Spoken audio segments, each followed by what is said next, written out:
Sakto yung punto. Alas 6:03. Humahataw, humahagupit, lumalatay na komentaryo sa Himpapawid.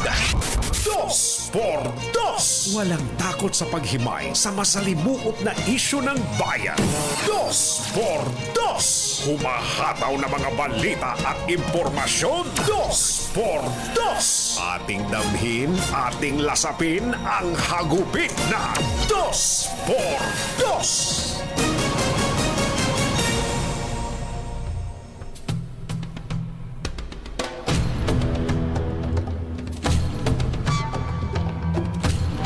Matapang at palaban na humarap si dating Pangulong Rodrigo Duterte sa pagdinig ng House Quad Committee at hinarap ang kanyang mga kritiko. Kabilang ang kanyang nakatabing si dating Senador Laila de Lima at sa gawi-gawing kaliwa pa niya ay si dating Senador Antonio Trillanes. Bago ang hearing na tumagal ng 13 oras. Tagal ano? Anong oras natapos? Ayun. Magtu-12 na raw. Magtu-12 midnight. No? Nasunod ni Duterte ang babala ng komite na mag-behave. Ayun. At iwasan ang pagmumura para hindi ma-contempt. Ngunit hindi pa rin ito napigil ang init ng ulo ng tangkaing pukulin ng mikropono si Trillanes habang nakunan din ng video na inaambaan ng suntok ang kanyang katabi na si Senator Laila de Lima. Sa naturang pagdinig, asan ba ipakita mo nga yung video, mother? Yung tagpo na inaambaan tsaka yung tagpong dinampot yung mic at ano. Oh. Kalat kagad, nag-viral kagad yung video na yun eh. Oh. Hindi siya nakita ni Senator Laila dun eh. Ano kaya kung nakita yun? Ano? Magkatabi. Oh? Kung nakitang inaambaan siya, hindi nga isang hindi nga kailangan suntok para umabot eh. Sabi ko nga kay Congressman Ace Barbers, siko lang aabot na sa leeg ni ayun oh. Ayun yung tagpong ayun sus Mario Josep oh. Oh. pero natawa rin si Senator Laila no? Natawa rin eh. Oh? Sa gitna ng kanyang madalas na panggigigil natawa doon sa nangiti na lang si Senator Laila no? Ayun no, tinan mo. Sus Mario Josep. Oh. Mario Josep. Magkatabi, oh. 'Di ba ka Henry? Ganunin mo lang JM. Ganunin mo lang tatama na sa leeg ni dating Pangulong Duterte. Kaya sabi ko medyo winarningan ko si Congressman Ace bakit magkatabing ganun eh. Buti na lang at hindi naman umabot sa ganun. Sa naturang pagdinig ay hinamon po ni dating Pangulong Duterte ang ICC o ang International Criminal Court na ang jurisdiksyon ay hindi kinikilala ng Philippine government. Hinamon po niya ang ICC na pumunta dito sa Pilipinas at agad nang simula ng investigasyon. Bago siya mamatay, sinabi ng dating Pangulo na handa rin siyang puntahan mismo ang ICC. Magpakulong at mabulok sa bilangguan kung mapapatunayang siya ay nagkasala o nakagawa ng crime against humanity. Isyu ng bayan, isyu ng katotohanan. 2 por 2. At maitim ang balak, magtago ka na. 2 por 2. Si Jerry at si Anthony, narito na. 2 por 2. hataw ng todo, urado ka, 2x2. Ang katotohanan, dala nila, 2x2. Walang sinasamba pali, maniwala ka, 2x2. Hataw ng gusto, tol, umasa ka, 2x2. 2x2.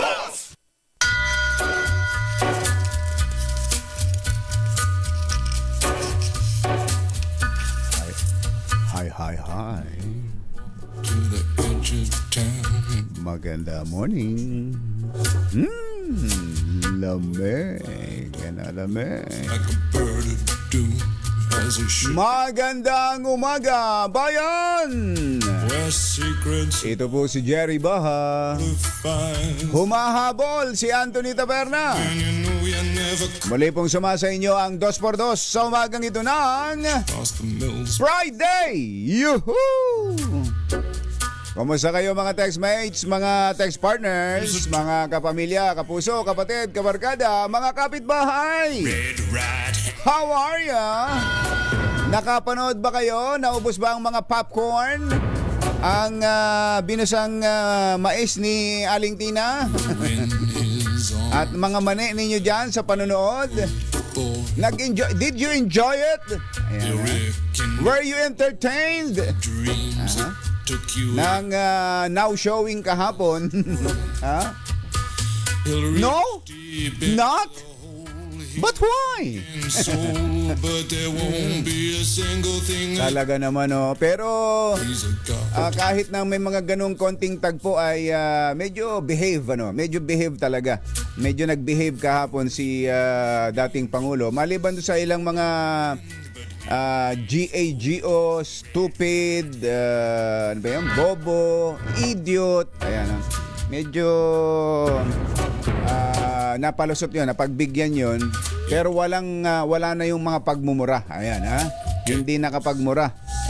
Yung ba namang marshal May marshal sa nando sa unahan Si Congressman Caraps. Si Congressman Paduano. Mainit lagi at talagang binabantaan ng dating Pangulo na ito'y mag-behave. Ngayon nga, sabi nga ng ni Digong, yung parting napakinggan ko opo, takot po ako sa inyo.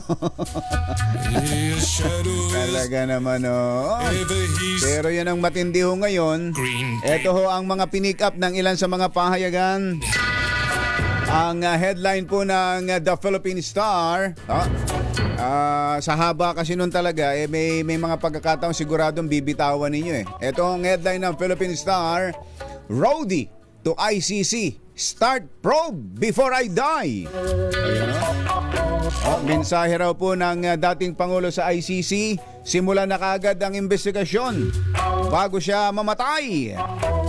Ang headline po ng pahayagang Philippine Daily Inquirer, ayan ayun, ganun din. Duterte dares government to let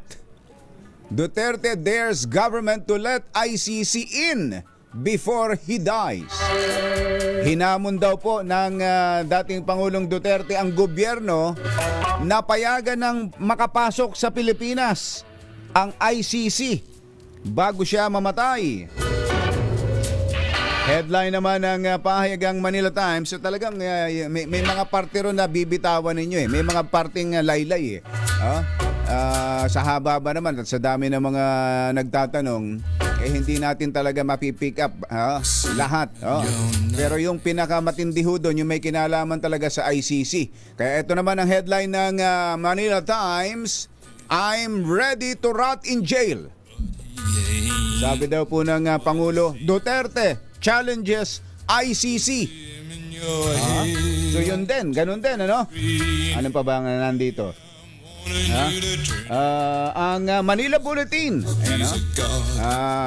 Ating Abel De Leon, Rocky Nazareno, Mon Samson, ito. Manila Bulletin, Duterte faces skin of EJK victims. Ex-President dares ICC to probe him immediately. Hinamon daw po ng dating Pangulo ang ICC na imbestigahan na siya sa lalong madaling panahon. Ganon din po ang banner story ng pahayagang Malaya. Duterte to ICC, come and get me. Opo. Come and get me. Yan po ang banner story ng pahayagang Malaya. At ang lahat pala lahat ng mga broadsheet natin, ang Manila Standard para baka magtampo. Rody challenges ICC to probe before I die. Ayan, mamaya baka mother, baka meron tayong video mismo noon, yung parting 'yon tungkol sa ICC para mas mai-replay lang natin at maiparinig at maipanood natin sa ating mga taga-subaybay kung anong tagpo yan.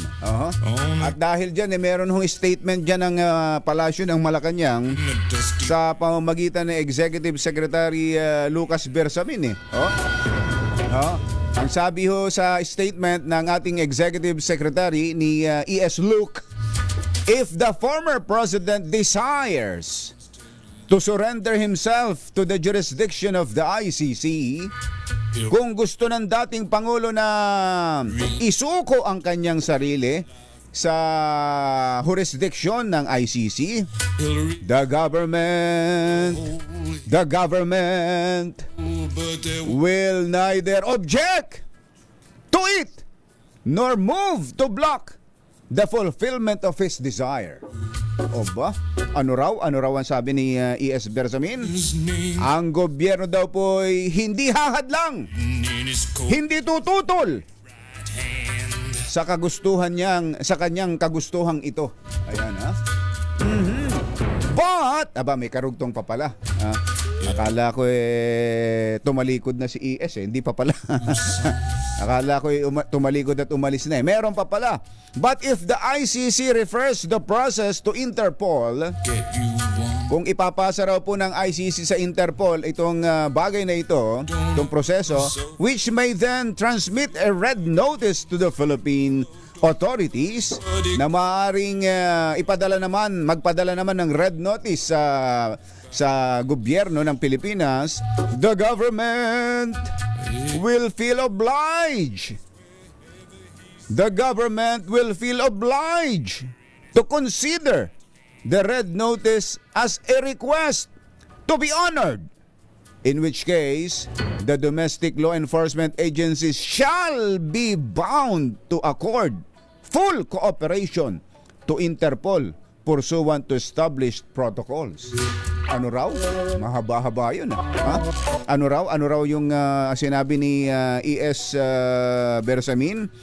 Kung ganun nga daw ang mangyayari, kapag ang ICC ay ipinasa ito sa Interpol, at kapag ang Interpol naman ay nagpadala ng red notice sa Pilipinas, hindi na tayo miyembro ng ICC, pero tayo ay kabahagi ng Interpol. Ayan, kapag ang Interpol na raw po ang nagpadala sa atin ng red notice, parang may pelikulang ganito parang may pelikulang ganito. Sino ba bida doon, mother? Parang may pelikulang ganito. Tingnan mo nga sa Netflix, merong ganyan The red, kapag daw po nagpadala ng red notice sa atin as a request to be honored, ito raw po ititingnan ng Pilipinas na kahilingan na kailangang kilalanin at maaari daw pong kailangan daw pong itong tugunan at sundin ng Philippine government pursuant to established protocol, sa ilalim ng mga umiiral na protocol. Ayun, yun po ang full statement ni Executive Secretary Lucas Bersamin matapos po ang mga pahayag na ito ng dating Pangulo, na mamaya ipapanood ho natin ulit sa inyo yung parting hindi na ho yung parting nag-aambaan inaambaan niya si dating Senador Laila at yung puntong hahatawin niya o pupukulin niya ng mikropono. Ito naman kasing si dating Senador Trillanes, talagang kapag nakaaway mo, antinding inis ang aabutin mo, no? ang Senator Sunny Trillanes, talagang mabubuisit ka kapag ikaw yung nasa receiving end ng mga kritisismo ni Senator Trillanes. Ewan ko ba kung ano itong meron tong si Senator Trillanes na kapag ikaw yung nasa receiving end ng kanyang mga birada, talaga namang magpuputok ang butsi mo sa galit. Ang mga kumpanyero ng bayan ng katangian, Jerry Dos. Ayan, tinan mo na, red notice. Meron talaga. Interpol ba yan? Meron talagang pelikula. Ayan, si Dwayne Johnson tsaka si Gal Gadot. Ayun, tsaka si Ryan Reynolds. Yun, tama, napanood ko na nga yan. Red notice. Ayan. Oras po natin, Mr. Jalumtang. 6:19, alas 6:19 ang ating oras. ACS Balita. Susunod na. Nako, partner, ang pagkahirap ka naman. Balitang makatotohanan, balitang maaasahan. ACS Balita. Walang makakaligtas, walang makakalampas. Saan mang sulok ng kapuluan, Luzon, Visayas hanggang Kamindanawan. Basta't may balita, ipagwagwagan ng sikat na tagapagbalita. ACS Balita. Kasama ang 2x2 tandem Anthony Taberna at Jerry Baha. ACS Balita. Ang programang ito ay hatid sa inyo ng ACS Manufacturing Corporation, ISO Certified, maker of world-class quality Pride detergent. Araw ng Huwebes, 14 ng Nobyembre 2024. Narito na po ang ulo ng ating ACS Balita. Focus crimes bumaba ng 13.5% sa nakalipas na 16 na buwan o 11 buwan. Bagong college school building binuksan sa Valenzuela. Pamahalaan, mapipilitan daw isuko si dating Pangulong Rodrigo Duterte sa ICC kapag hiningi nito ang tulong ng Interpol. Budget ng Office of the Vice President inaprobahan na ng Senado. Presyo ng siling labuyo, naku, sumipa na naman sa 600 pesos sa harap ng sunod-sunod na bagyo sa bansa. At guest ng isang hotel, pinagsasaksak ng 36 na beses ng isang room boy sa Bataan. Magandang umaga Luzon, Visayas, Mindanao. Good morning Philippines. Hello world, sa pangalan po ni Anthony Taberna. Ito po si Jerry Baha. At ito ang ACS Balita. sa detalye ng ating mga balita.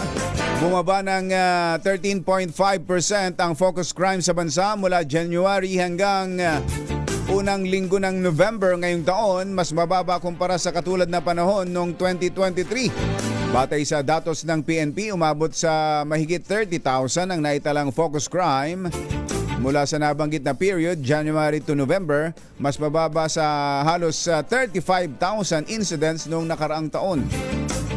Ito pong mga focus crime ay ito yung mga krimeng may kinalaman sa pagpatay, rape, homicide at physical injury na inilarawan ng PNP bilang crime against person.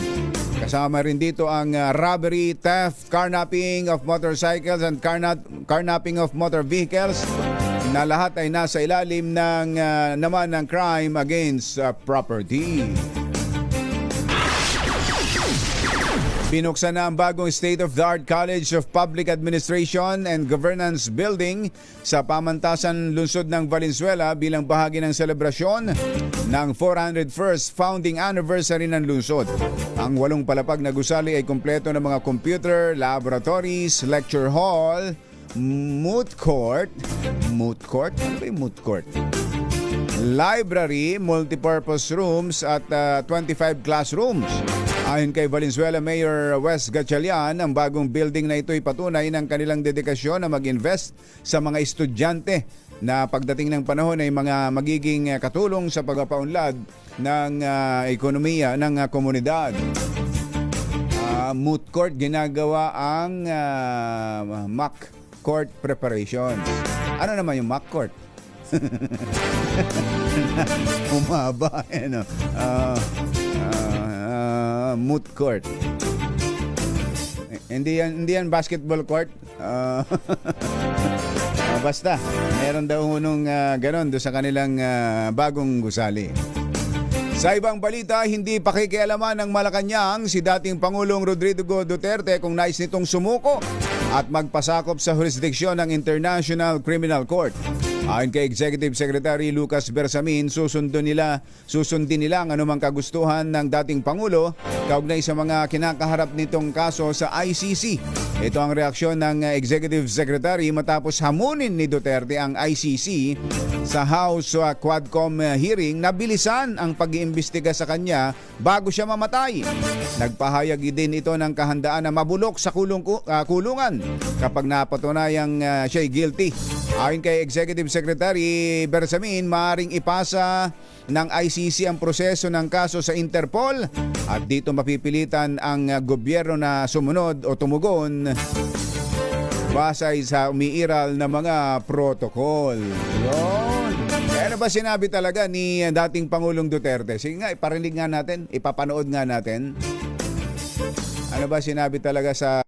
Yung former president ba ay willing na mag-cooperate sa investigation sa ICC? Kaugnay dito? ICC, ma'am. I'm asking the ICC to hurry up,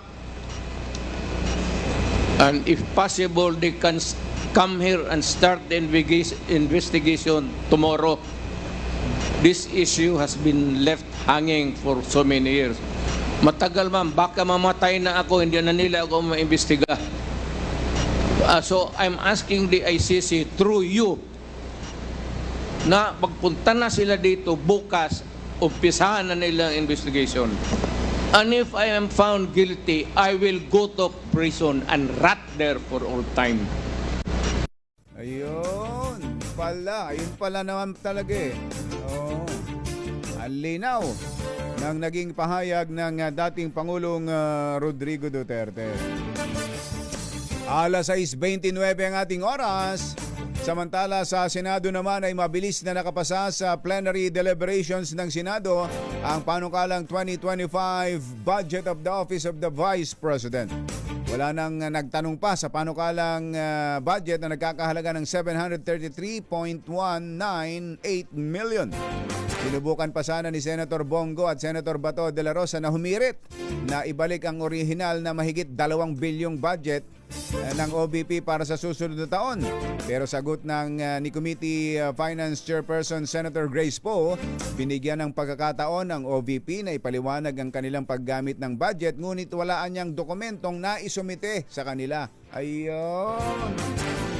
Ito ang dahilan sa pag-adapt ng Senado ng bersyon ng Kamara sa budget ng OVP kung saan ay tinapyasan ito ng 1.3 billion. Kaya ito ay nasa mahigit 733 million pesos na lamang. ACS Balita. Alas 6:30 ang ating oras. Maya pa ba kay Kongan mga kabalen? Gising na ba kayo? Sumipa sa 600 pesos. Nako. Ang presyo ng bawat kilo ng siling labuyo sa mga pamilihan sa Metro Manila. Ayon sa Department of Agriculture, mas mataas ito ng 50 pesos kumpara sa 550 pesos per kilo noong nakaraang linggo. Ayon sa DA, ang malaking pagtaas ng halaga ng sili ay bunsod ng pananalasa ng 6 na sunod-sunod na bagyo sa loob lamang ng 5 linggo. Batay sa report, umabot sa 1.2 billion pesos na halaga ng pinsala sa agrikultura na iniwan ng bagyong Christine at Leon matapos na masira ang nasa 10 hektaryang taniman at magresulta sa nasa 46,000 metric tons na production loss. Ayun. Pero hindi lang ho sili itong tinutukoy dito. Sa lahat na ho ito ng mga agricultural products. Pero sa sili, kung talagang, di ba, ang laking bahagi ng Bicol ang pinalubog ni Christine. Diyos maray na aga sa inyo gabos, mga Bicolano, mata na kamo. Naku, hindi na suhayan yung mga pananim na sili, ano. Paano mo nga namang matutukuran pa yon kapag ganyan ang kalalim ng baha? Kapag ganyan na kalakas ang hangin at ganyan na kalalim o kalakas ang ulan, ano? Talaga naman, oh. Sa Bataan naman, naliligo sa sariling dugo ang isang babae nang matagpuan ito sa loob ng isang hotel sa Pilar, Bataan. Umabot sa 36 na saksak ang tinamo ng biktima na kinilalang si Roma San Pedro at ang suspect ay kinilalang yung room boy ng hotel na si Mark Vincent Lauyon. Ayon sa mga pulis, ng duguan ng biktima ng ito'y nakita nilang duguan ang biktima ng kanilang pasukin ng silid. At ang motibo raw po ay pagnanakaw. Ayun, naku, yung room boy mismo. Pero nang maramdaman ni San Pedro na may ibang tao sa loob ng silid, naliligo daw ho ito nung una. Naliligo yung biktima. Nung pumasok itong, siguro may susi, ano? O kung taga hotel mismo, may duplicate key. Nung maramdaman ho nung biktima, naliligo siya. Nung maramdamang may pumasok, ayun, doon na nagkaroon ng naalarma yung suspect kaya pinagsasaksak ng room boy ang biktima sa iba't ibang bahagi ng katawan. Hindi pa nagawang makatakas ng suspect na nahuling nasa ilalim ng kama. Ayun, sa pinangyarihan mismong kwarto. Nagtago sa ilalim ng kama. Mario, ano? Talaga. Kaya kahit sa mga hotel, hindi pa rin talaga safe, ano? Kaya dapat nagdo-double lock. Yung mga pumapasok ko ng mga hotel. May mga double lock yan, Bukod sa lock yung sa doorknob, dapat merong panibagong pang-lock sa loob. Para hindi basta-basta mabubuksan sa labas kahit na may duplicate key. Kapag yung hotel na inyong napuntahan walang ganon, nako. Lumipat na kayo ng hotel. O kaya bago kayo matulog, palagyan nyo ng double lock. Ayan, tingnan nyo. 36 na saksak ang inabot ng kaawa-awang biktima. 6:34 ang ating oras. Susunod! Meron pa kayang susunod na hearing na dadaluhan ng dating Pangulong Rodrigo Duterte?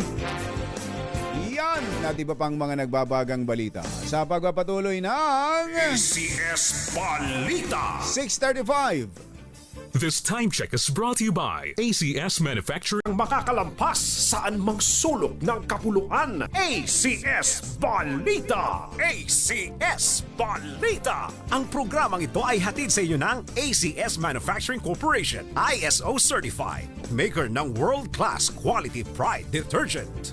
Hi! Maganda morning! Anong araw ba today, mga kumbatsero?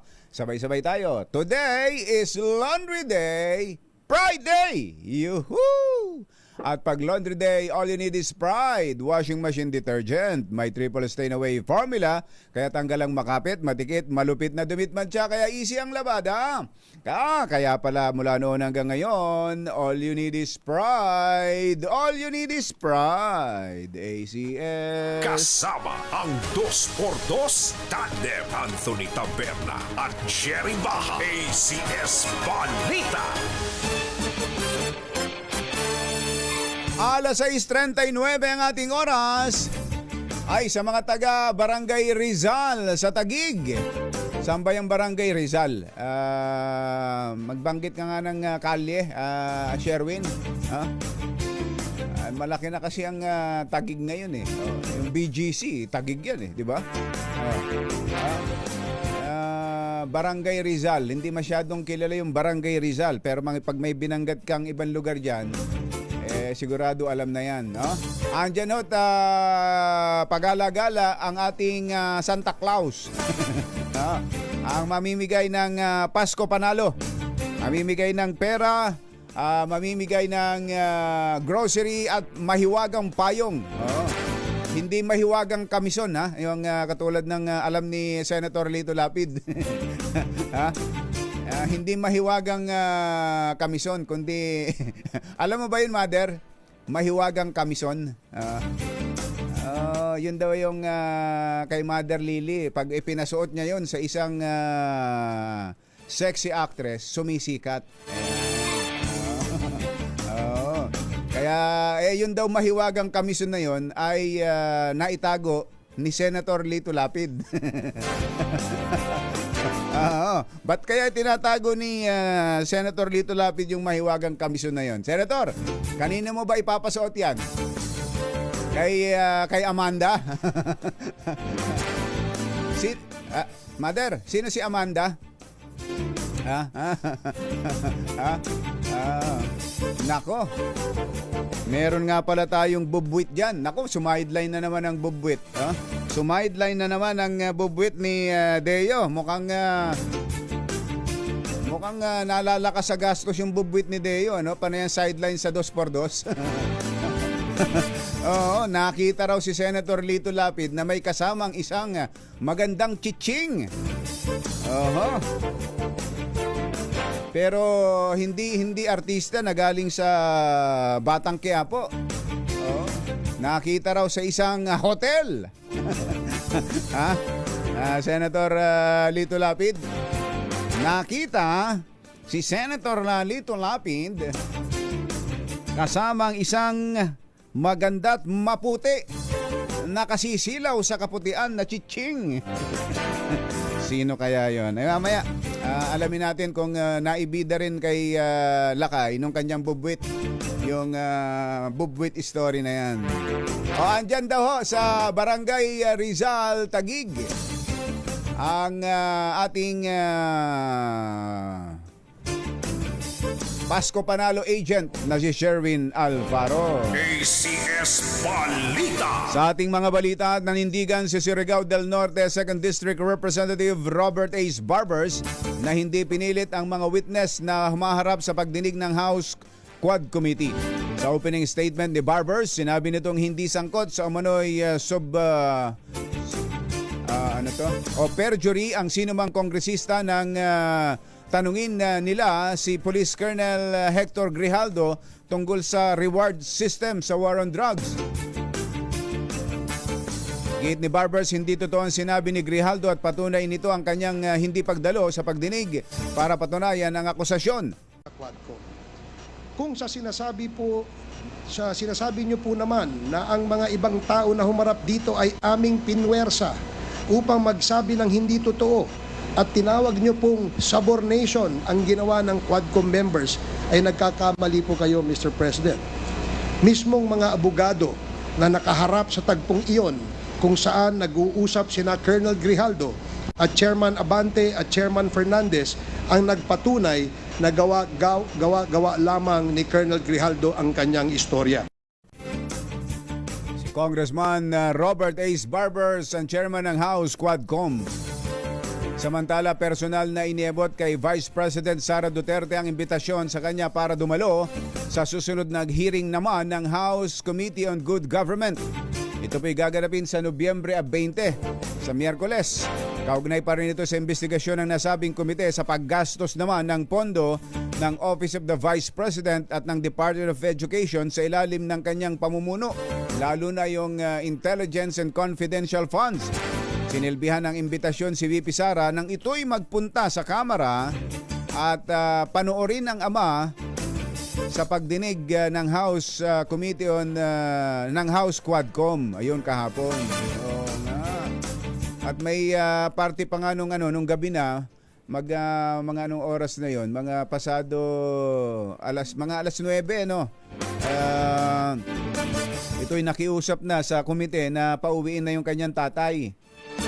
Dahil baka maapektuhan na ang kalusugan. Pero yung tatay mismo ang umayaw at gusto niya ituloy na ang hearing, tuloy-tuloy dahil baka daw hindi na siya makabalik sa mga susunod na hearing. Yun.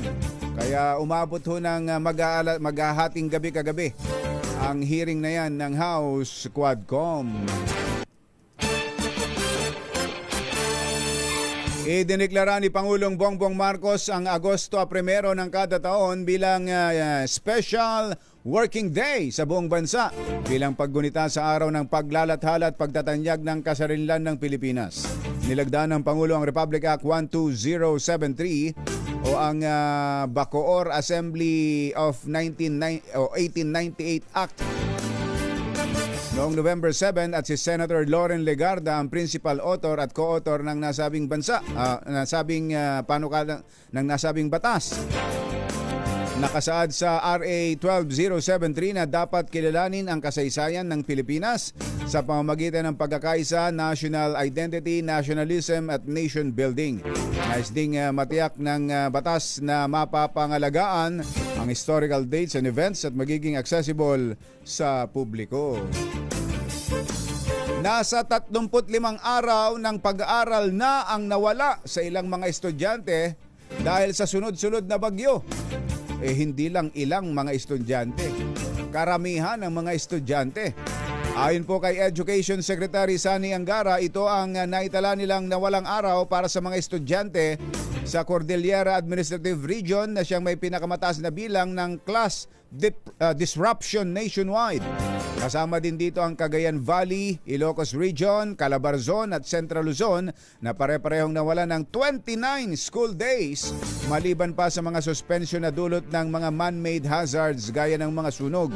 Higit 200 paaralan naman sa bansa ang itinuturing ng nasa very high risk sa learning losses dahil sa mga suspension. Ano kayang remedyo, Secretary? Ano mo na ba, Mother? Nakapag-set na ba kayo kay Senator Sani? Anong remedyo diyan sa dami ng araw na yan na nawala? Goodbye school days na lang ba talaga yan?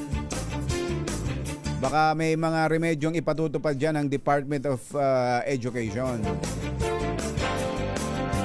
Nanganganib na ang response capacity ng bansa dahil sa sunod-sunod o overlapping na mga bagyo. Di ba parang ang nagpaparada ang mga bagyo eh. Ayon sa United Nations Office for Coordination of Humanitarian Affairs, posibleng maubos ang pondo at response capacity ng Pilipinas kapag nagpatuloy pa ang ganitong sitwasyon. Hindi na kasi nagkaroon ng pagkakataon ng mga komunidad na makarecover sa tinamong pinsala dahil matapos madaanan ng isang bagyo, may nakapila kaagad na susunod. Ayun nga, parada nga ng mga bagyo. Sinimulan ni Christine, ni Leon, ni Marce. Sino sumunod kay Marce? Sinika, tapos si Ophel. Ayan, tapos papasok na. Ito, nakikita ko na, papasok na. Papasok na yung si Pepito naman. Kaugnay niyan, tama-tama, nasa linya na natin ng Pag-asa si Miss Lori de la Cruz. Miss Lori, magandang morning. Yes po, magandang umaga din, sir. At sa mga tagapakinig natin, si Bagyong Ophel huling nakita sa layong 215 kilometers silangan ng Echage, Isabela. At taglay nito ang lakas ng hangin na umaabot po sa 165 kilometers per hour near the center at gustiness na 205 kilometers per hour. Medyo may kabilisan nito ngayon, 30 kilometers per hour ang kanyang pagkilos o pagtakbo sa direksyong west-northwestward. At sa kasalukuyan, signal number 4, nakataas ngayon sa northeastern portion ng mainland Cagayan. Signal number 3 sa northwestern, central and eastern portions ng mainland Cagayan kasama ng Babuyan Islands at sa northeastern portion ng Isabela, the northern portion ng Apayao. Signal number 2 naman sa Batanes, rest of Cagayan, the northwestern and southeastern portions of Isabela, rest of Apayao, the northern portion of Kalinga, the northeastern portion ng Abra, the northern and central portions ng Ilocos Norte. Habang signal number 1 sa natitirang bahagi ng Isabela, Quirino, Nueva Vizcaya, rest of Abra, rest of Kalinga, Mountain Province, Ifugao, northern portion of Benguet, rest of Ilocos Norte, Ilocos Sur, the northern portion of La Union, the northern and central portions ng Aurora.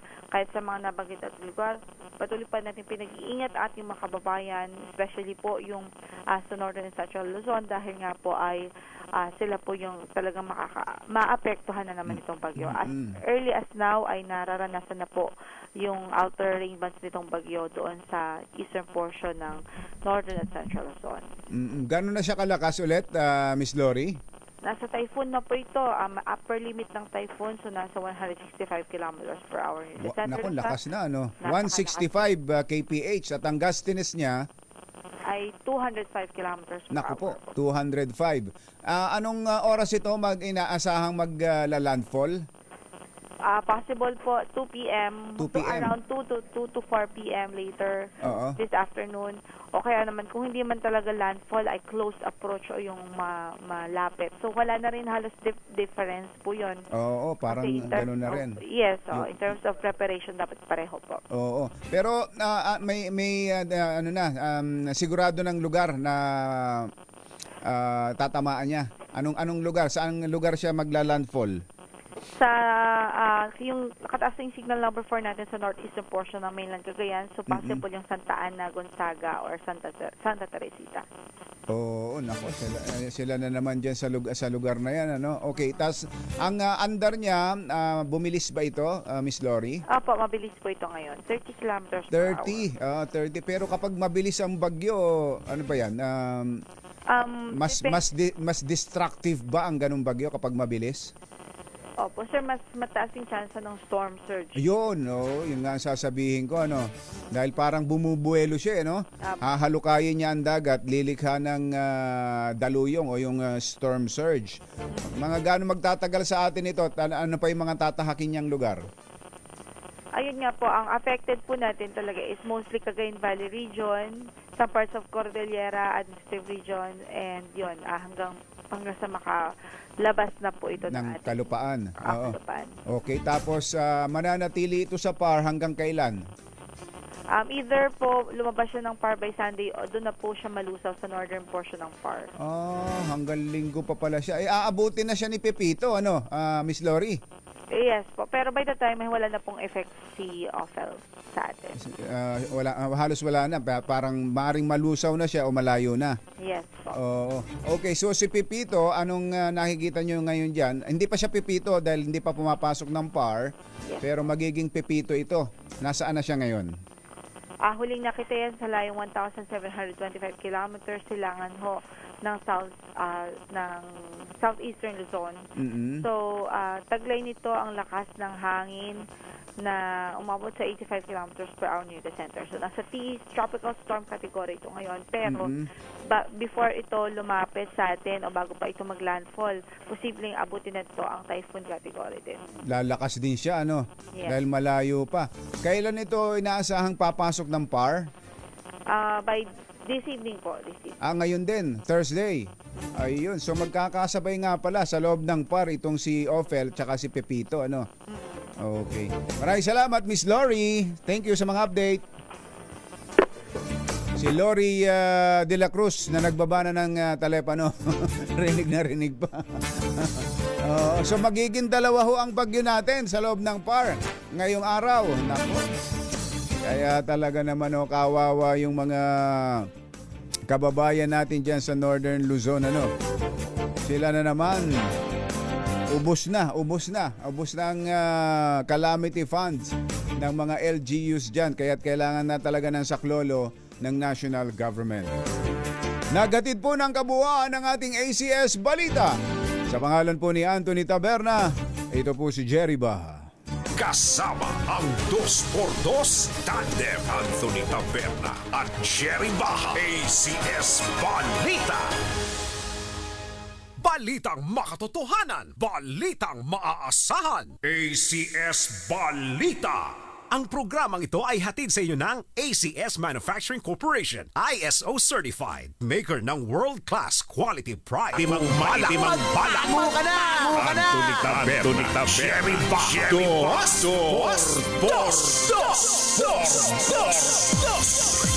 Let's Marvin Gaye and get it on. Yeehaw! You got my Sa bagay, yung nangyari ho kahapon, medyo na-deflect ng konti ang atensyon natin sa bagyo. Pero, kumbaga nasingitan ng konting entertainment na may kahalong information. Paano ba? Ano ba pagtaya ninyo sa handling ng House hearing kahapon? Okay ba? Sa palagay nyo ba'y pasado? Tingin ko naman okay. Maayos yung napangasiwaan ng mga chairman ng committee sa pangunguna ni Congressman Ace Barbers yung hearing kahapon. Na sabi nga natin pinakaabang-abangan. Mainit na mga tagpo. Napabehave nila ang dating Pangulo habang nakatayo sa harap yung Marshal, si Congressman Caraps, si Congressman Paduano. Ayan, medyo na-deflect ang atensyon natin sa mga bagyo. Grabe naman kasi itong parada ng mga bagyo na nangyayari sunod-sunod sa atin. Makikibalita tayo sa mga susunod sa DBM, Department of Budget and Management, kung meron bang mahuhugot na dagdag na pondo para ho sa mga naapektuhang lugar. Lalo na ho dyan sa Northern Luzon. At syempre, pati yung dinaanan sa Bicol.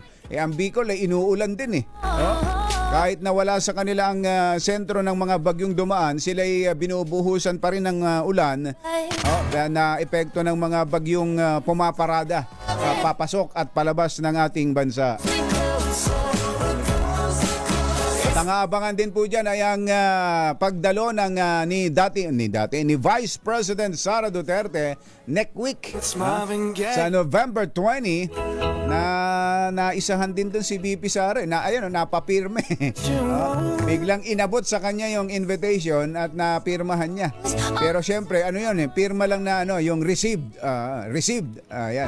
Walang confirmation kung dadalo. Baka naman dumalo na. Si VP Sara. Aabangan natin yan. Uy nga pala, meron tayong update dyan sa GCash. Kayo ba'y kasama sa mga nagka-problema nawala ng pera sa GCash? May mga investigasyon na hong isinasagawa dyan. At pati yata ang Bangko Sentral pumasok na at ang National Privacy Commission, mamaya antabayanan nyo po ang update mula sa ating mga RH reporters. Ay, birthday pala ngayon Mother ni Speaker Martin Romualdez. Ilang taon na ba si Speaker?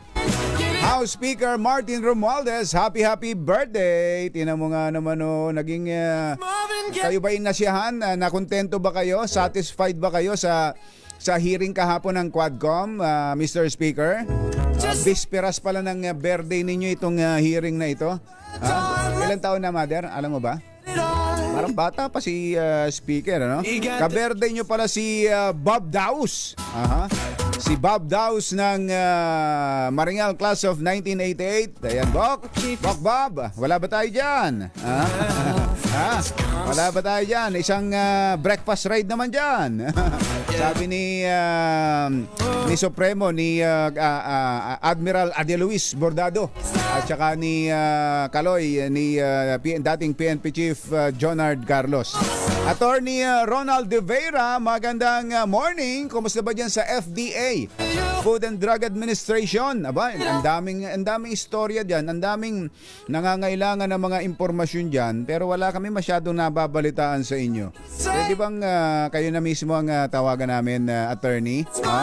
Lalo na yung mga 61 na ba si Speaker? Hindi halata Parang 60 lang senior citizen na pala. 61 na pala si Speaker Martin Romualdez. Ay, Attorney Ronald De Vera, saka kay Director General Sakate. Dami hong nangangailangan ng mga ng laging impormasyon na may kinalaman sa FDA. Sa dami ho ng mga ibinebentang kung ano-ano online. Kailangan ho maging proactive tayo dyan sa FDA. Nako, lalo na ngayong mag-holiday season, siguradong kutakot-takot ang mga ibebentang kung ano-ano, mga ipinapahid, iniinom at kung ano-ano pa na hindi naman dumaan sa FDA. So kailangan pong maging active tayo dyan para mababalaan ang publiko. Tuloy-tuloy po ang ating talakayan at balitaan. Dito pa rin sa 2x2. Asa na si Kumbatsero Mother? Kala ko ba umahabol? Namimiss niya tuloy itong napakaraming mga pangyayari ngayon.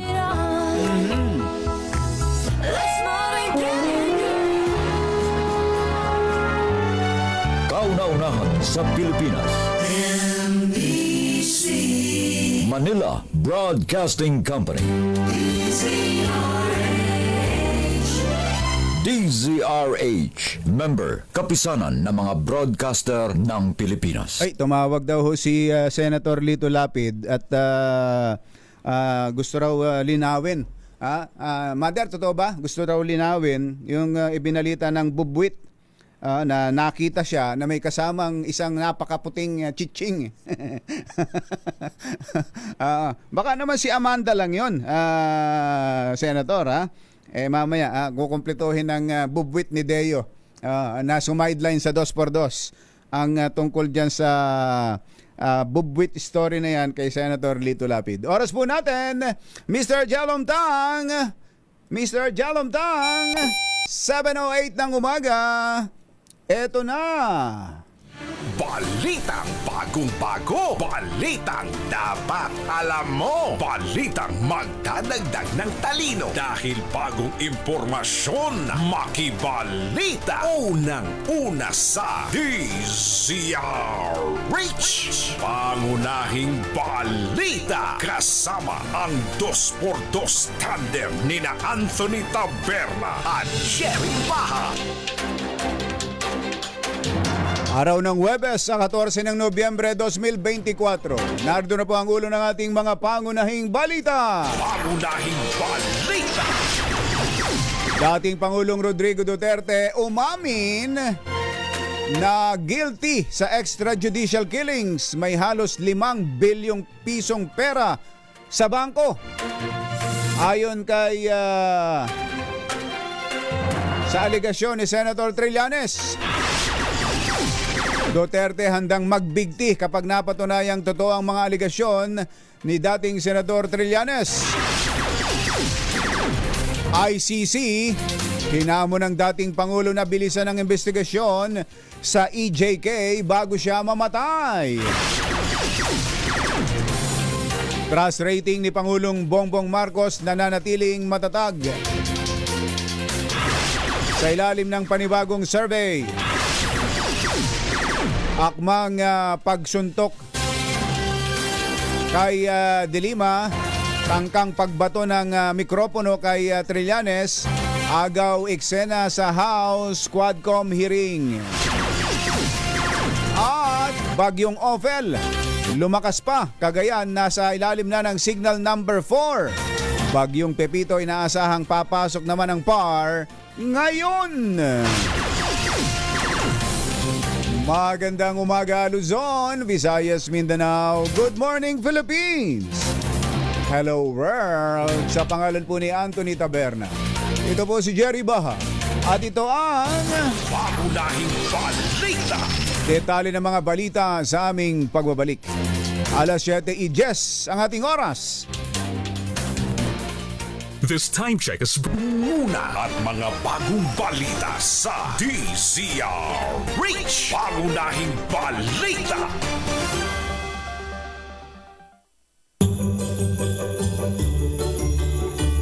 Panalo ang Pasko sa DZRH. Dahil sa Pasko Panalo, mas malakas. Puntahan na natin ang location ng ating roving team na mamasko. Ayun, tingnan mo nga naman ano. Andiyan na ba si Sherwin? Okay na? Okay na! 7:16 ang ating oras. Diyan sa Barangay Rizal, Taguig, Samban lugar yan. RS6 Sherwin Alvaro, go, go, go!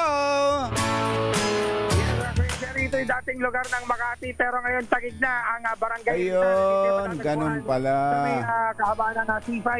Ang C5 dito sa may side na to. Yan ha, sa may side yan ang patungo ng C5. Pero dito sa Manga Street, etong member ng NBA, NBA player tong kasama natin ngayon, Number 10, ito ba si Dennis Rodman? Hindi po. Pinigpili ko lang ito sa ukay-ukay. Dahil sa ukay lang, kala ko si Dennis Rodman to kasama natin, naka-Pistons kasing uniforme sa mga NBA. Pangalan niyo, tatay? Vicente Lebelo. Si Tatay Vicente, lagi ka nakatune sa DZRH. Ayun, kanyang cellphone. Naka-DZRH. Opo. Oo, at sino pa po rito mga announcer tuwing umaga? Si Katonyeng Taberna at saka ka Jerry Baha. Andrew Taberna, Jerry Baha, Dos por Dos. Ito meron kang 1,000 pesos. Thank you po, sir. Yun! Yan, 1,000 para sa yan. Ano masasabi mo? Ay, salamat. Dagdag puhunan na po ito. Dagdag puho na ba? Tanong hanap po niyo po.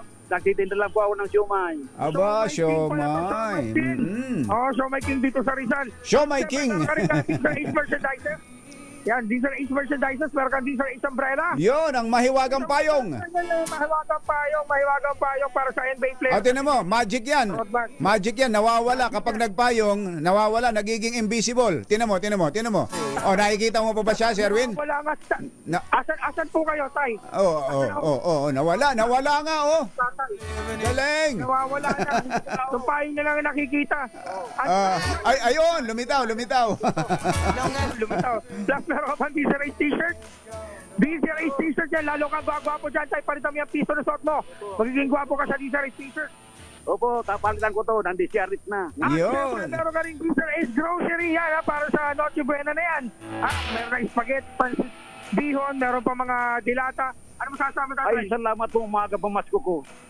Blessing po ito sa akin ngayong umaga. Talaga naman, tingnan mo naman, hindi maganda tayo sa ang daming hawak, ang daming hawak. Kaya, pero... Kano-ano ba dyan yung... thank you. Kano-ano niya yung nasa gilid, nasa likod, Sherwin? Na hindi kayo pinapansin. Parang... ayan. Tatay, magandang umaga po. Morning. Ay, good morning po, Tay. Kaibigan ni Tatay. Kami rito sa Barangay Rizal. Ito yung mga original na tambay ng barangay. Nalaga naman. Baka may tambay. Sila ba ang mga siga diyan sa Barangay Rizal? Hindi pala mga siga to, mga lovers pala. Lovers. Ito si Tatay parang artistahin to ng araw, kamukha ni Oo nga, ano. Artista ba kayo dati? Dati ba kayo artista raw? Ay, nako, hindi po. Alam po tayo, tambay lang po tayo rito. Talaga na. Pero tambay pero binebenas. Nananalo. Nakatune in sa DZRH at mga cellphone. Cellphone. Ito tayo rito. Papakita na yung mobile natin. Ayun, pinakita na naka-DZRH sila. Ayan, no? Ayun. Kaya naman nanalo. Kaya naman sa mga nais manalo dyan ng 1,000 sa DZRH. Baka kayo nasusunod natin winner sa DZRH. Pasko Panalo Promo Arts number 6. Certificate sa Alvaro DZRH. Una sa Pilipinas. Una sa Pilipino. Thank you. Long after the thrill of living is gone. A little ditty about Jack Daniels. Masamang tao lang ang takot sa dalawang to. Kaya kung maitim ang balak, magtago ka na! Anthony Taberna, Jerry Baha. Dos por dos! Dos por dos! Paano, Yuel? Unahin muna natin ito.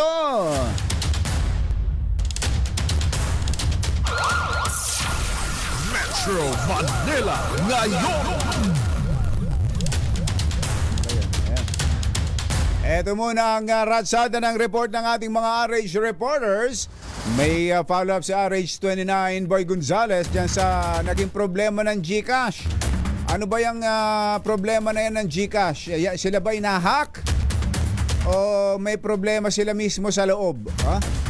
Parang mas mahirap kapag sa loob mismo. Ano? Parang lilitaw inside job. Parang mas malaking problema yun kaysa kung sa nahak lang. RH29 Boy Gonzales, come in, boy!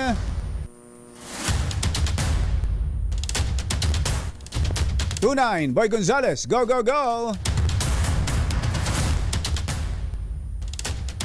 Naputol. Babalikan natin si Boy Gonzales. Kaugnay dyan sa problema ng GCash. Lipat muna tayo sa bigasan dyan sa Mega Q-Mart. May pahayag po ang Department of Agriculture na dapat ay 42 pesos ang dapat na maging presyo na lamang ng bigas Diyan po sa mga anong tawag doon? Ito. May tawag sila doon eh. Dapat ay 42 na lang ang presyo ng bigas sa ilalim ng Rice for All program. Ayan.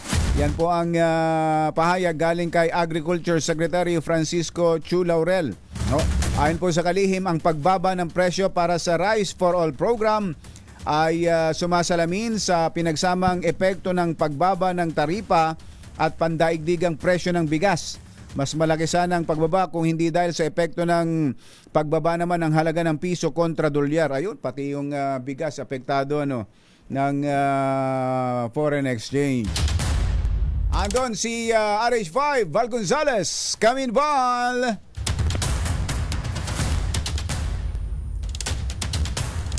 Oh, ano nangyari?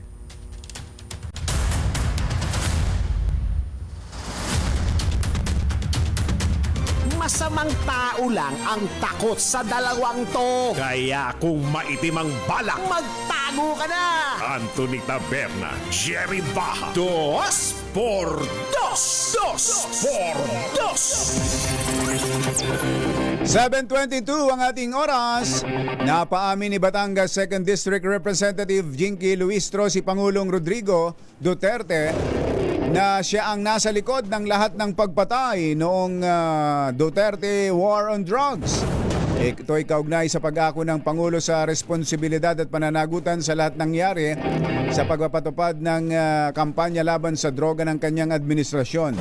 Sa manifestation ni Congresswoman Luistro, sinabi nitong hindi aakuin ng isang individual ang isang legal responsibility kung hindi nito aaminin na siya ang nasa likod ng pagpatay sa mga drug personalities. Dahil dito may tuturing anya na extrajudicial confession of guilt ang pag-ako ng dating Pangulo. Considering your statement of taking full legal responsibility both to legal and illegal activities, can I equate this statement of yours to an extrajudicial confession of guilt? Well, in a sense, yes. Wala na akong magawa eh. Are you saying yes, Mr. President? Yes, because I ordered the campaign against the drug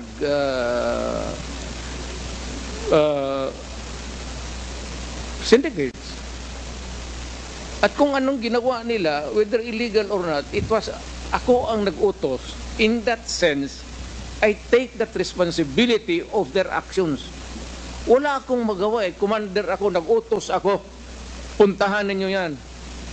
Just like a commander, or not a military, police, iutosan mo. Pag may nangyari dyan, magkabulyaso, whether right or wrong, iyo yan. Iyo talaga yan.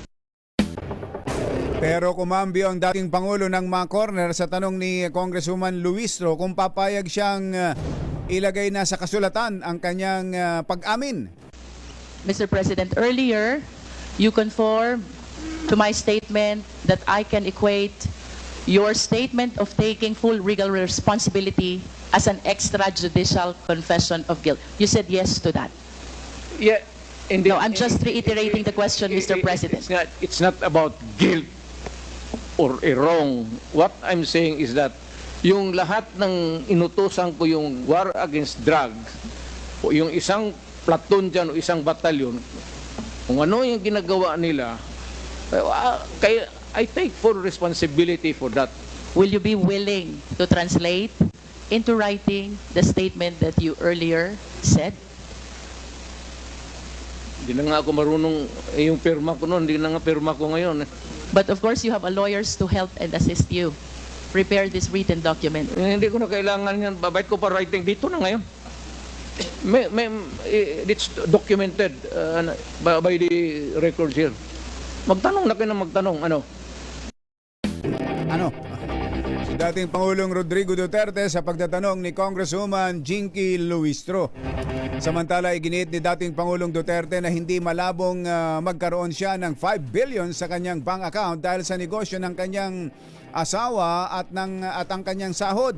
Ito ay matapos questionin ni dating Senador Antonio Trillanes sa pagdinig ng House Quadcom ang 5 billion pesos. 5 billion pesos na laman ng bank account ni Duterte na iniugnay nito na umano'y may kaugnayan sa illegal drugs. Lahat ng trabaho, lahat ng hirap, hanggang bago ako nag-retire sa politics. Do you think I cannot accumulate even 5 billion? Sa negosyo ng asawa ko, pati ang sweldo ko, mababa naman siguro ang pagtingin ninyo kung inutil kami na basta na lang maghihingi kami ng pera sa tao. Siyempre sir, may negosyo ang asawa ko, both the first and the second, puro mayaman yan sila. Thank you, Mr. President. Marunong magnegosyo plus sweldo ko malaki. Sir, Sagot naman ng dating Senador Trillanes, kung mayroon naman palang 5 bilyong pisong sa bangko ang dating Pangulo, bakit sinasabi nitong wala siyang pamasahe papunta sa hearing? But before that, isasabihin ko lang, nung una wala daw pamasahe, pero ngayon mayaman daw. Pero just para lang ma-record. But dito po, doon sa video, nung una, nung nilabas ko yon nung araw, ando doon yung mga dates, dinideny po nila. Pero nung when nag-deposit, nakakuha kami ng mga deposit slips, eventually, in a press conference by the media, inamin niya that sa totoo yung mga accounts. Senator Antonio Trillanes. So, hindi ko napanood yung parting yun, Yuwel, So, inamin niya na may 5 billion, billion sa bank account, sa bangko. Baka tanongin siya, anong negosyo? Sino-sino at anong negosyo? At may taxes bang binayaran yan? Mga lalong mabaon, 5 billion pesos sa bangko. Nakakalula yun, Samantala, handa naman daw pong magbigti si dating Pangulong Rodrigo Duterte kung mapapatunayang totoo ang akusasyon ni dating Senador Antonio Trillanes na may natanggap na pera ang kanilang pamilya mula sa illegal drugs. Ayon kay Duterte, kung totoo ang aligasyon, gagawa siya ng affidavit at kahit may isang totoo lang sa mga akusasyong ito ay pipirma siya sa waiver at saka magbibitiw. Ihikayatin din umano niya si Vice President Sara Duterte at ang lahat ng kanyang mga kamag-anak na nasa posisyon na mag-resign kung totoo ang mga ipinupukol sa kanya. Your Honor, if there is an iota of truth, ayuta lang, baski konti lang, you can find out, may nilagay siya ng record. Now, I'm willing to execute an affidavit or kayo na lang to summon the banks pursuant to my waiver. Kung may totoo lang baski isa, I will hang myself in front of you. You can summon, I will sign a waiver, all banks, pati yung World Bank ng Amerika. Kung may isang totoo lang nakiting, I will resign and I will ask my daughter to resign and everybody in the family. That is my guarantee. And I will hang myself. Mr. Chairman. May I... Samantala, inamo ni dating Pangulong Duterte ang International Criminal Court na bilisan at simulan na ang investigasyon kaugnay sa crime against humanity sa ilalim ng kanyang administrasyon. Sa pagdinig ng House Quadcom, sinabi ng dating Pangulo na kung maaari ay bukas na magpunta sa bansa ang ICC at hindi siya natatakot na makulong at mabulok sa kulungan kung mapapatunang siya ay guilty. Umani ng batikos ang war on drugs ng Duterte administration dahil sa libu-libong nasawi kasama ang mga inosenteng bata. Palaban din ang dating Pangulo nang humarap sa Quadcom at nagpahayag ng kahandaan na magtungo na siya mismo ang pupunta sa ICC para maimbestigahan na siya kaagad bago pa siya mamatay. Yung former president ba ay willing na mag-cooperate sa investigation sa ICC? Kaugnay dito? ICC, ma'am. I'm asking the ICC to hurry up, and if possible, they can come here and start the investigation tomorrow. This issue has been left hanging for so many years. Matagal, ma'am. Baka mamatay na ako, hindi na nila ako maimbestiga. So I'm asking the ICC through you na pagpunta na sila dito bukas, umpisahan na nila ang investigation. And if I am found guilty, I will go to prison and rot there for all time. Samantala, inambaan ni dating Pangulong Rodrigo Duterte si dating Senador Laila de Lima na susuntukin sa gitna ng pagdinig ng House Quadcom patungkol sa extrajudicial killings. Ito'y matapos na ihayag ni de Lima na kasinungalingan lang ang sinasabi ni Duterte na hindi siya nito kilala. Ayon kay de Lima, marami ang naging pagkakataon kung saan ay kinilala siya ng dating Pangulo sa pamamagitan ng mga umano'y pambabastos at pagbabanta sa kanyang buhay, kaya hindi totoong hindi siya nito kilala. Pero giit ni Duterte, hindi niya ito kilala dahil iba na ang hairdo ng dating senadora. Noon pong first SONA, di ba? Linapitan niya ako, kinamayan pa niya ako, so hindi niya ako kilala. Alam mo yan, for example, ni former ES Salvador Medialdea, na kilalang kilala ako ng dating mayor at ng dating Pangulo. So he is lying. Maraming salamat po. Thank you, Senator. Iba na kasi ang hirdo niya kasi hindi mo kilala. Mr. President, may I remind you that please refrain from talking unless you are recognized by the Yes, I chair. was just making a statement. Yeah, I'm Hindi just ko na nakilala, iba ng hairdo niya eh. I'm just reminding the Pati yung kulay ng resource buhok. person. So the next to interpolate is Inambaan nga pala. Hindi pa dito natapos at inulit ni Duterte ang pag-amba, pero para naman kay dating Senador Antonio Trillanes. Tinangkang hampasin ni Duterte ng mikropono si Trillanes sa gitna ng pagpipresenta nito ng umano'y maanumalyang bilyong-bilyong transaksyon ng pamilya Duterte. Now, I'm willing to execute an affidavit or kayo na lang to summon the banks pursuant to my waiver. Kung may totoo lang maski isa, I will hang myself in front of you. You can summon, I will sign a waiver. All banks, pati yung World Bank ng Amerika, kung may isang totoo lang nakiting, I will resign and I will ask my daughter to resign and everybody in the family. That is my guarantee. And I will hang myself. Just so that we can put to rest this issue of waivers, because it's been going back and forth. Will the former president be okay that if we draft the waiver now, that it be signed today instead of tomorrow? Will you be fine with that, Mr. President? Anong kapalit, sir? Hindi. Sampalin ko sa publiko. Hindi, wala naman. Ngayon na. Wala pong ganunan. I'll give you sasampalin ko sa Mr. Chairman. Session suspended. Session suspended.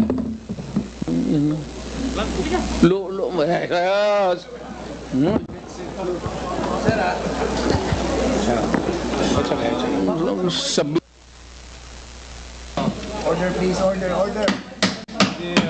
Dating Pangulong Duterte yung mikropono at ambang ipapalo kay Senator Trillanes habang nakamasid lang sa tabi niya si Senator Laila de Lima.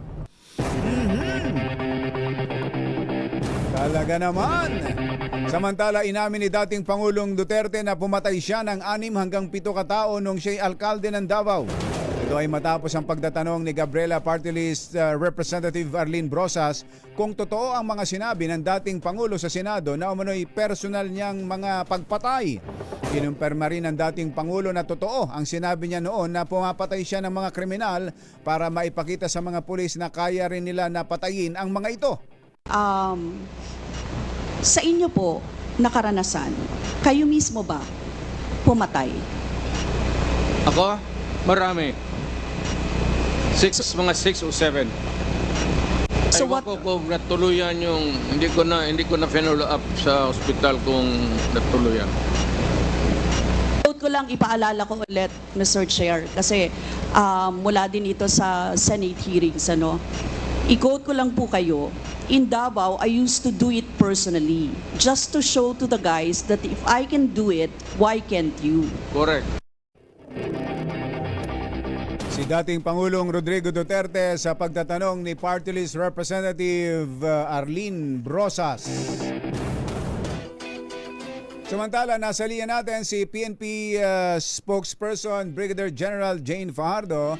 General Fajardo, magandang morning. Si Ka Jerry po ito. Magandang umaga, Ka Jerry, at sa lahat ng tagapakinig at taga-subaybay sa inyong programa. Magandang umaga po, sir. Apo. Kumusta po, ma'am? Kayo ba'y, ang PNP ho ba'y nag-monitor din sa mga pag nangyari kahapon sa Kamara, sa Kongreso? Opo, sir, minonitor po natin yung nangyari pong Quadcom committee hearing and we took note po ng mga nangyari po doon. Hindi ho ba kinailangan na magdagdag ng security sa loob at paligid ng batasan doon sa yung tagpong yon, General? Meron naman po tayong mga security po doon, but sa labas lamang po tayo dahil yung Office of the Sergeant at Arms naman po ng Kongreso ay siya naman pong primarily responsible para sa security po doon. But just meron po tayo mga tauhan po doon. Oo, tsaka sa labas, dahil andun yung mga anti at tsaka pro Duterte sa labas. Tama po, sir. Tayo po ay nag-provide po ng security coverage doon po sa mga nagrarally po sa labas po. Oo, para maiwasan. At okay naman, naging maayos naman yung hearing. Kaya ako po naitanong kung minonitor ninyo dahil sa buong investigation po nitong Quadcom, hindi nawawala ang PNP. PNP, War on Drugs, PNP, syempre dahil lang PNP ang ginamit dyan, ang lead dyan sa kampanya na yan. Kayo po mismo sa PNP leadership, General Jane, meron bang sarili ng gumugulong na investigasyon ang PNP tungkol doon sa mga nababanggit, narinig at mga naging testimonya sa hearing sa Kongreso? Tama po yun, sir. Nagsimula na po ang PNP para muling imbestigahan itong mga kaso na mga na-mention nga po sa mga sunod-sunod na hearing, hindi lamang po sa Kongreso, pati po sa Senado. At ang unang-una nga po dyan ay yung kaso nga po ni Ginoong Wesley Barayuga na napatay noong 2020. At iniintay na lamang po natin, sir, na makumpleto the latest update po na ibinigay po sa atin na kahapon ni General Torre ay they are just waiting for some documentation na sinumpe na po nila at joint investigation na po ang ginawa po dyan sa kaso po na yan. At inaasahan nga po natin na bago matapos ito, hopefully itong Nobyembre po ay maisasampa na po yung kaso na yan. Kung matatandaan niyo po ay may isang pulis na nag-claim na may kinalaman po siya dyan at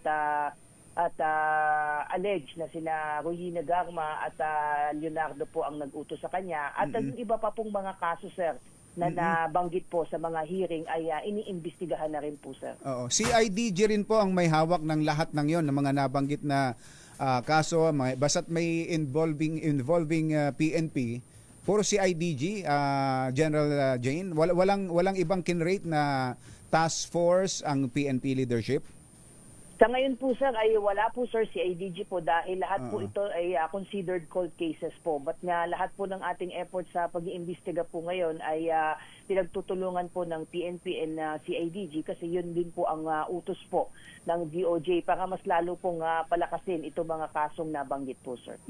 Ilan na hong mga PNP personnel na ang nabanggit na on active duty at ano pong mga naging action ng PNP leadership do sa mga pulis na yon?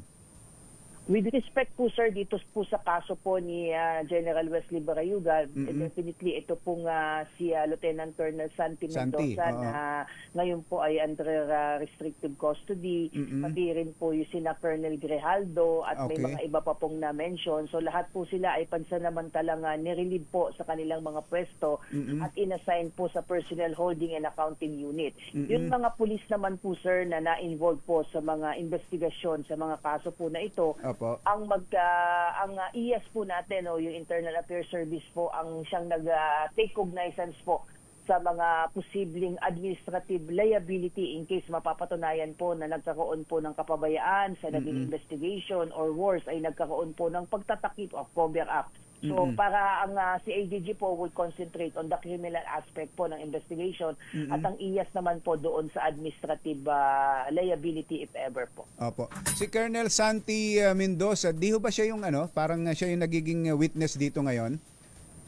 Siya po yung umamin sir, kung matatandaan natin na siya yung umamin. Sabi na siya po yung inutusan na maghanap nga po ng tatrabaho po kay General Barayuga at minention nga po niya na nag-utos si Royina Garma, si dating Commissioner Ed Leonardo at ito pang another Nelson Mariano at itong si Nelson Mariano di umano ang naghanap ng gunman na si alias Loloy at ang sinasabi niya may ini-implicate pa po siya na isang pulis, a certain Sergeant Jeremy Kausapin alias Tok. So lahat po yan sir ay kasama po sa sasampahan po ng kaso. Hindi po exempted si Santi Mendoza. Bagamat siya ay siya ay nagsalita. Hindi lalabas po, hindi po automatic na siya ay magiging witness. Pero definitely vital po yung mga information at na mga sinabi po niya. Tama. At doon na magkakaalaman kapag napaila na sila ng kaso kung sino talaga yung magiging kung pwede kung silang mag-qualify sa pagiging state witness. Okay, abangan ho namin yan na General at kaya kasi sabi ko nga laging PNP laging nababanggit mainam at kayo mismo naibigay ninyo, nabanggit ninyo na merong sariling ginagawa ang PNP leadership tungkol dito. Punta ko last point na General Fajardo dito naman sa mga kampanya ninyo laban sa itong mga scam, mga Pogo Hub. Nitong nakaraan nagpresenta kayo ng mga ebidensya dun sa dalawang ni-raid yung sa Bataan at sa Las Piñas, tama General? Tama po sir, minarapat po ng PNP na ilabas po yung mga perang sinasabi, may mga allegation po as an offshoot po nung trabaho po dyan sa Century Peak ay sinasabing yung mga naunang trabaho po particularly ng anti-cybercrime group ay unaccounted at nawawala na po yung mga ebidensyang pera. So pinakita po natin yung evidence room kung asaan itong mga pera po na ito, naka-intact po ito at anytime po ay ready po ito sa inspection po ng sino man po at alam naman po ito ng korte na nasa custody po ito ng PNP. Naging controversial ho yung isa, hindi kasama yun iba yung sa Bataan tsaka sa Las Piñas, iba yung sa Century Peak Tower dito sa Maynila. Yun ang naging parang napaka controversial Doon ho ba General may mga nakuha rin pera? Hindi po tayo naka-proceed doon sa supposed ding pag-apply po ng search warrant kasi hindi po nabuksan po Sir Jerry yung mga safety bolts po na nakita po doon sa 23rd floor doon po sa area kung saan nag-ooperate po yung Vertex Technology. Dahil hindi po siya part po ng cyber warrant. Ang trabaho po na yon ay patungkol po sa violation po ng Securities Regulation Code. So financial fraud po ang subject po ng cyber warrant po. So ano pong status nun? May anong mga ebidensya ng mga iba't ibang cyber crimes ang nakuha po doon? Tama po sir, may mga initial na po tayong search at pag-i-examine po doon sa mga nakuha po na mga gadget po na subject po ng cyber warrants. Mahigit na 900 po na mobile phones po ang nandoon. Mahigit 100 po na desktop, mahigit na 30 po na laptop at other IT-related items po ang na-recover. Sa ngayon po ay dumadaan po ito sa forensic examination at initially ay may mga nakita na po tayo na mga na mga indication na talagang itong naging subject po ng cyber warrant at engage po sa lab scam at cryptocurrency scam po. Ayun, tama. May nakausap po kami dito, General, nung mga nakakaraang araw. Tatlo ho na dating nagtatrabaho doon. O hindi, talagang nagtatrabaho sila doon. At yun nga ang binanggit Ang operation nila, lab scam, paiibigin yung at ang target ay mga taga Europe, paiibigin tapos pag-i-invest sa cryptocurrency. Kaya lang nung mismong araw na ini-interview namin sila, General Fajardo, may mga text na silang natatanggap na pinapapasok na sila kinabukasan. So ibig sabihin tuloy na ang operation nila ulit. Ano bang latest?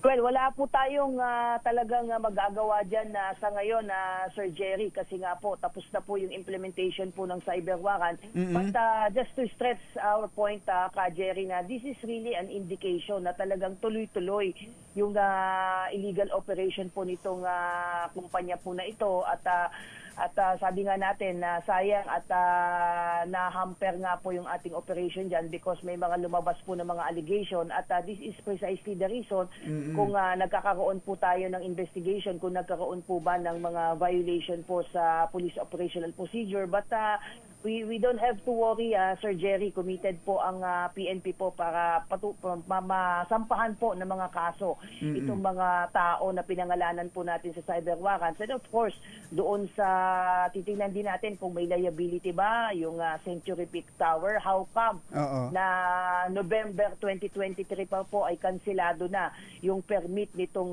Vertex Digital Technologies and nag-ooperate pa rin po ang kumpanya po na ito. So titingnan natin meron bang due diligence na in-exert ang management ni po bang Century Peak. How come na hindi nila natunugan na may mga illegal activities na nangyayari diyan sa kanilang building? Oo. Yung nakausap po namin dito, General Fajardo, sa ibang floor sila hindi yung floor nila ang kasama sa na-raid, pero ang trabaho nila binabanggit yun nga, lab scam tsaka cryptocurrency. Hindi nakasama sa ni-raid. Ibang floor sila, sa 10th floor. Ano bang floor yung ni-raid? Tama po, Sir Jerry, at maganda po na nabanggit po niya yon. Ang una po ang naging subject po ng cyber warrant ay nasa 23rd floor po. Pero during the raid po ay may isa pang lumapit sa atin sa NCRPO.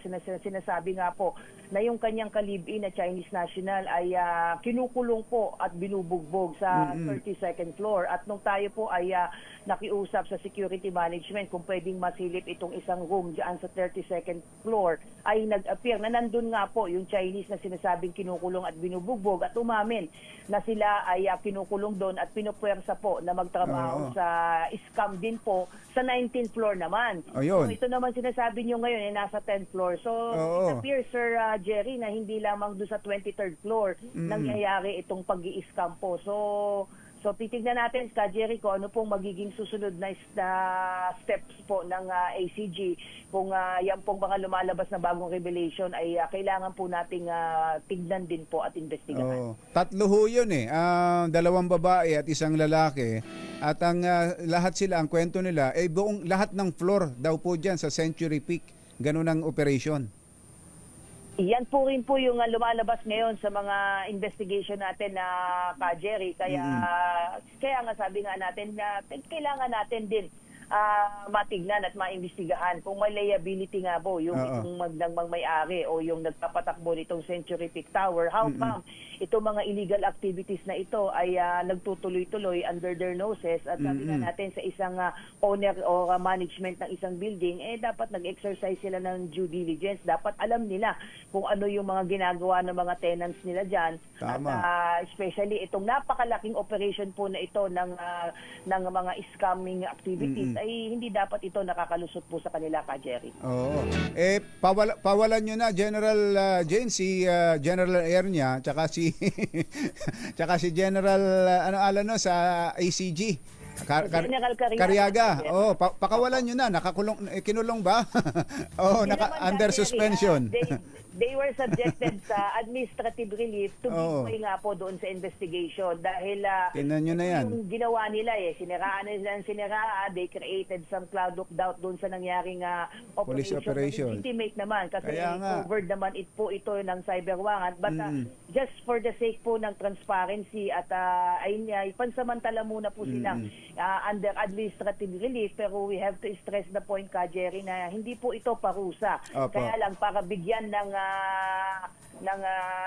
pagkakataon na imbestigahan dahil magkaroon ng allegation unang-una, Ka Jerry, kung matatandaan mo, merong nakita na CCTV Oo. na pinihit ng mga pulis yung Yun CCTV nga, dahil ng justification nila, pinatayan sila ng aircon, talagang napakainit doon, naghubad sila ng damit at alam naman nilang sila ay minomonitor, so tinwist nila, pero no amount of justification could excuse them from liability, kaya sila ay tinanggal sa kanilang posisyon at inimbestigahan. But other than this, ay wala naman pang so far nakikita na mali, but just the same, we hope na after po nitong 10 araw na binigay na tanin ng ating Chief PNP sa isang committee created para imbestigahan kung nagkaroon pa ng lapses pagdating sa implementation po ng police protocols. But we expect na after 10 days, hintayin po natin kung ano pong magiging decision po ng liderato po ng PNP.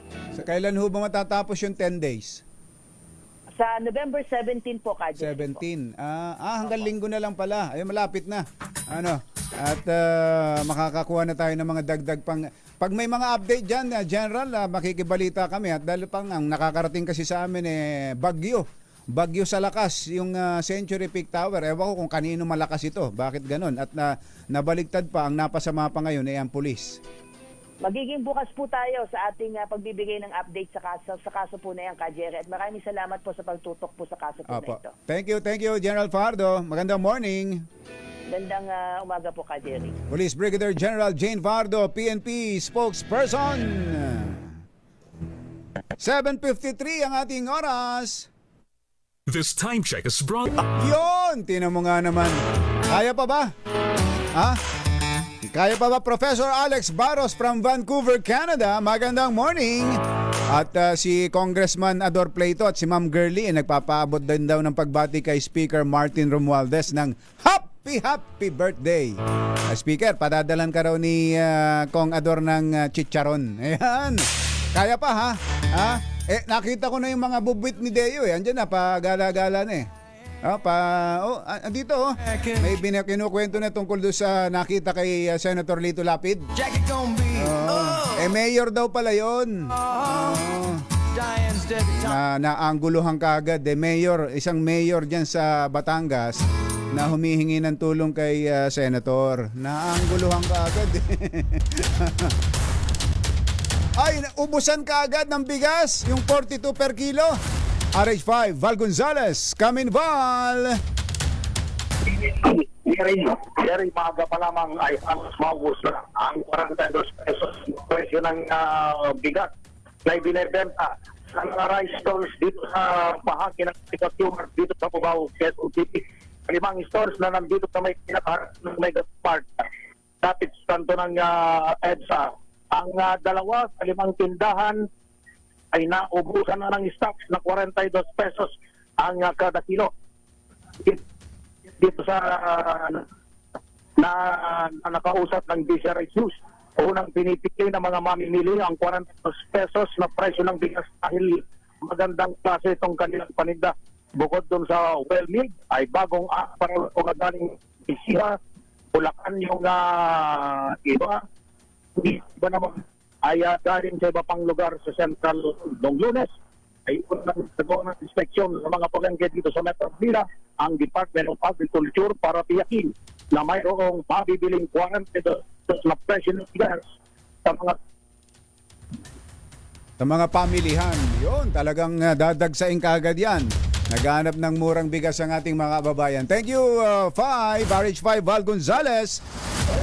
Ayun, oo. Oy, Mel Magno ng dyan sa Terminal 3. Magandang morning. Eto pa. Yung sile kanina 600 pesos sa ibang mga palengke. May nakitang mas mura itong ating RH15 Giselle Recaport Saan yan? Murang siling labuyo. RH15, Giselle Recaport. Coming, Giselle. Saan yang mas mura na yan? 600 pesos kilo ng sili. Naku po, inang. Pero merong mas mura daw sabi ni Giselle. Sige, mamaya ibabalita sa atin ni Giselle yan. Samantala, itong pagdami daw ng mga nawawalang bata dyan sa Marikina ay may paglilinaw ang Eastern Police District. RH52, Eniel Parosa. Come in, Eniel! Pinasinungalingan ng Eastern Police District itong mga kumakalat na impormasyong talamak ang kidnapan ng kabataan sa Marikina maging sa mga karatig na pook. Sa panayam ng DZRH News ngayong umaga, tinawag na fake news ni EPD Director Police Colonel Villamor Tuliao ang umano'y pagdami ng nawawalang bata sa lugar. Nauna nang lumitaw sa investigasyon ng Marikina City Police na may mga batang ang napaulap na sumama sa isang grupo noong November 10. Nangyari ito sa Barangay Santo Niño nang magsakay umanong isang puting van ng 4 na menor de edad. Pero nang imbestigahan ng pulisya, sabi ni Colonel Tuliao, nakita rin naman ang 4 na binatilyo sa kanilang mga bahay. Pakinggan natin si Colonel Tuliao. Walang katotohanan yung mga missing children dito sa Marikina. Sa katunayan, yung nag-post ng Facebook na yan ay nagbigay na rin ng apologies through yung Facebook na pinost niya. Mariin ang paalala ng pulisya sa publiko, manatiling mapagmatsyag at huwag agad maniwala basta sa social media. Ito si Edniel Parrosa, nag-uulat para sa DZRH. Una sa Pilipinas, una sa Pilipino. Thank you, Edniel. Si Giselle Mabol. Okay, Giselle, saan yung mas murang sili? Jerry, dito sa Wawi Market sa Pasay City. Wawi Market, Pasay. Oo, nagulantang yung mga tindera-tindero nang malaman ng pumapalo pala sa 6 na daan ang kada kilo ng siling labuyo sa ilang pamilyahan. Dito kasi sa kanilang palengke, naglalaro lamang sa 250 hanggang 350 ang Naglaro pa yan, ha? Naglaro pa yan, ha? Naglaro pa.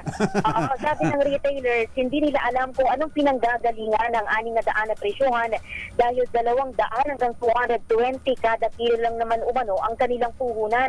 Partikular sa pinaghahanguan nila ng Nueva Vizcaya at Bulacan kahit patumama ang 6 na bagyo sa nakalipas na 5 linggo lamang. Kung sa Wawi Market, ang labuyo sa Baclaran Market naman, Pasay City Public Market at sa Maricaban Public Market sa Pasay City, mas mahal naman sa 450 hanggang 500 ang presyohan. Ang 6 na piraso lamang ng maliit at hindi kagandahang klase ng siling labuyo, ibinebenta ng 10 piso hanggang 15 sa mga nabanggit na pamilihan. Ito si Giselle Report para sa DZRH, una sa Pilipinas, una sa Pilipino. Thank you, Giselle. Nako, nag-over tawad tayo, ano? Overtime tayo. Nako, lagot kayo kay Lakay. Etong mga bubwit ni Lakay nagtatakbuhan na dito. Mukhang susuyuin si Lakay. Bakit kasi sumasideline sa 2x2? Ba't sumasideline sa 2x2 itong mga bubwit na ito? Ayun. Hindi raw ho chiching yung nakitang kasama ni Senator Lito Lapid. Yun ay mayor, pero maganda, no? Magandang mayor.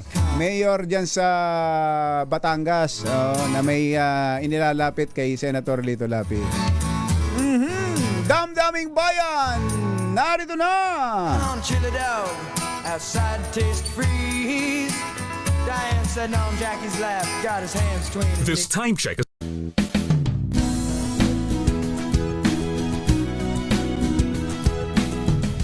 Magbago man ang panahon, doon kami sa gawang Peerless. Champion! Mula sa baretang pangmatagalan, purong powder. Hanggang sa mapulang liquid detergent. Kaya sa labahan, Champion! Tapat